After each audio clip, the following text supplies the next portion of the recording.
Mankobah yang ke-29 ini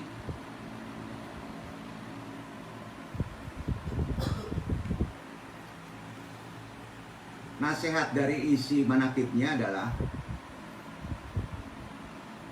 Syekh Abdul Qadir Jailani mengampuni Raja Jin kepada orang yang telah membunuh anaknya. Jadi ada Raja Jin, ini kemakhlukan. Kita kan hidup ada dua makhluk, agak sendirian Pak, ada jin dan manusia. Hanya diperintahkan untuk beribadah. Kalau ada bahasa begitu berarti makhluk jin juga beribadah. Ada jin muslim, ada jin tidak muslim, sama dengan manusia. Ya, masih hidup sampai sekarang di alam dunia. Nah, sama, cuman kelebihan jin itu beliau umurnya panjang-panjang, tapi bisa mati. Sama dengan kita umurnya pendek-pendek kan ya. Jin panjang-panjang. Kelebihan lainnya makhluk jin ini adalah dia melihat kita, kita tidak melihat dia. Kecuali orang-orang yang diberi kemuliaan dan kekaromahan. Pertanyaan sekarang, bapak-bapak ingin melihat jin, syariat melarangnya.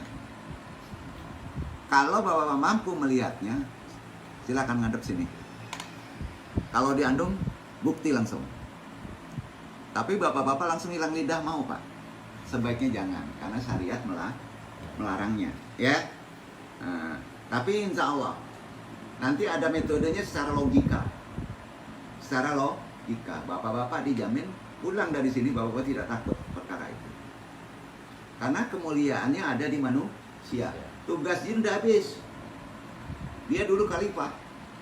Sekarang kita khalifah. Tiap dinaikkan jadi khalifah dunia fil ard, pasti dikasih kemuliaan, dikasih sesuatu. Nah, kita naik jadi khalifah, berarti kita mulia di antara makhluk lain, termasuk malaikat.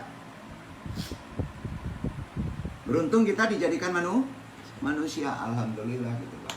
Jadi bukan karena kita alhamdulillah ada uang 2 miliar.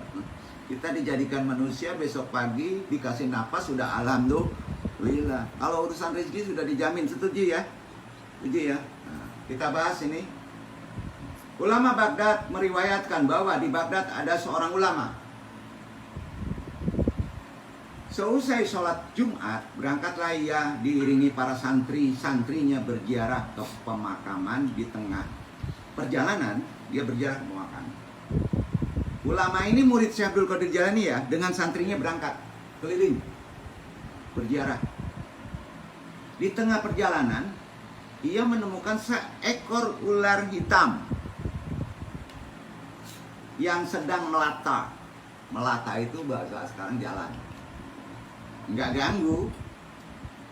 Lalu oleh ulama itu karena merasa ular itu, dipukulnya ular itu dengan tongkat sampai mati. Setelah ular dibunuh, langsung saja. Langsung tuh Pak. Alam sekitar daerah itu diliputi kabut. Dan menjadi gelap. Para santrinya terkejut. Karena pas sudah terang, ulama itu gurunya hilang. Hilang. Mereka berusaha mencari di tiap-tiap tempat namun tidak ditemukan. Selang beberapa lama, tiba-tiba gurunya muncul dengan pakaian yang serba baru dan indah. Mereka heran dan segera menghampiri gurunya sambil menanyakan kejadian yang dialaminya. Kemudian diceritakan bahwa asal kejadian itu permulaannya begini. Tadi waktu cuaca gelap, aku dibawa oleh jin menuju sebuah pulau. Lalu aku dibawa menyelam ke dasar laut menuju suatu daerah kerajaan jin. Dan aku dihadapkan kepada sang raja jin. Pada waktu itu bertemu, ia sedang berdiri di atas singgasana maligai kerajaannya. Di hadapannya membujur seorang mayat. Di atas panca persada yang sangat indah bentuknya. Kepala mayat itu pecah. Darah mengalir dari tubuhnya. Sejurus kemudian sang raja jin bertanya kepada pengawalnya yang membawa sang ulama tadi. Siapa orang yang kau bawa itu? Para pengawal menjawab, inilah orang yang telah membunuh putra tuanku raja. Sampai sini dong, stop dulu. Bapak-bapak, kalau ada ular melata tidak mengganggu kita, jangan dibunuh, Pak. Sampai, Pak? Coba berpikir, untuk apa membunuh dia? Kecuali dia mau menyerang kita, paham ya? Dia makhluk Tuhan juga. Nah, ini enggak ada semut liwat. Masya Allah. Berapa kecilnya jantung itu, Pak? Sungguh, Pak. Kita harus sampai ke situ. Iya kan? Hati-hati, Pak. Rumput kalau nggak ngerusak kita, jangan main betot aja. Takat ya? Islam itu begitu ajarannya. Corona silaturahimin, Pak. Dia makhluk Tuhan juga. Setuju? Setuju. Kalau akhlak kita baik sama Allah, corona pun baik sama kita. Kan intinya itu. Ya. Kita bahas lagi. Jadi sejurus kemudian sang raja bertanya, tadi sudah disebut. Lalu Raja Jin menatap tajam kepada ulama tersebut dengan muka marah, wajahnya merah padam. Dengan geramnya Raja Jin menghadiknya. Andong pakai bahasa sekarang ya. Kalau pakai bahasa zaman Baghdad itu melongo-melongo, Pak, nggak ngerti. Nah, bahasa Minang aja tidak perlu ya. Mengapa kamu membunuh anakku yang tidak berdosa? Kata Raja Jin. Bukankah kamu lebih tahu tentang dosanya membunuh? Karena kamu manusia. Ada dasar petunjuknya. Oh, diajarin bulat nih. Ulama beliau kan? Padahal kamu katanya seorang ulama yang mengetahui masalah-masalah fikih, hukum. Dia berkata dengan suara lantang, muka berang, menakutkan. Segera aku menjawab. Ulama tadi menjawab, menolak tuduhan tadi. Nah, ini manusia. Perkara membunuh anakmu, aku tolak. Apalagi yang namanya membunuh. Bertemu muka pun aku belum pernah. Ya, waktu dia sana kan keahlian jin itu apa, Pak? Berubah wujud. Berubah wujud. Tentu betul perkataan ulama itu. Karena belum pernah terbuka. Mukanya yang aslinya beda. Ya kan? Ya kita aja bisa pakai kedok kok ya. Renungan ya bisa berubah. Ya. Raja Jin menjawab, kamu tidak bisa menolak, ini bukti prasaksinya ada. Lalu dengan tegas tuduhan itu tetap disanggahnya oleh ulama. Semuanya bohong, itu fitnah. Akhirnya para saksi Jin mengusulkan supaya raja memeriksa darah yang melekat di ujung tongkatnya. Dia potong. Lalu sang raja bertanya, itu darah apa yang ada di tongkatmu? Pas ngegetok ular tuh mati di ujung tongkatnya.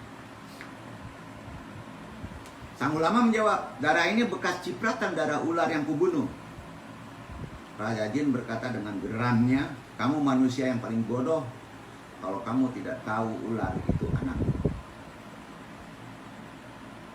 Ular itu anakku. Jadi kamu ulama sudah ada petunjuk yang sering menyerupakan ular dalam Quran itu apa, Pak? Yang menyerupakan jin. Ular, sudah itu anjing, keledai. 3, Pak ya. Ular, anjing, keledai. Persyaratan.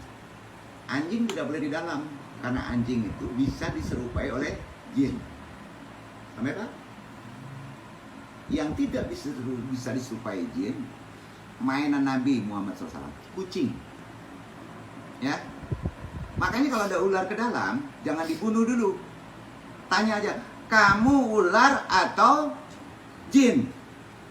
Ya, kamu ular kalau jin. Kalau dia memang jin, dia ngeloyor keluar, Pak. Tahu pintunya. Kalau ular beneran, diam dia, Pak. Bahkan naik kepalanya, bunuh. Hadis itu. Itu hadis. Sampai ya. Nah, duduk. Ada fikihnya. Dari nasihat Mankoba ini ada fikihnya. Kamu manusia yang paling bodoh. Padahal kamu tahu itu anakku. Dikala itu Sang ulama nggak bisa menjawab.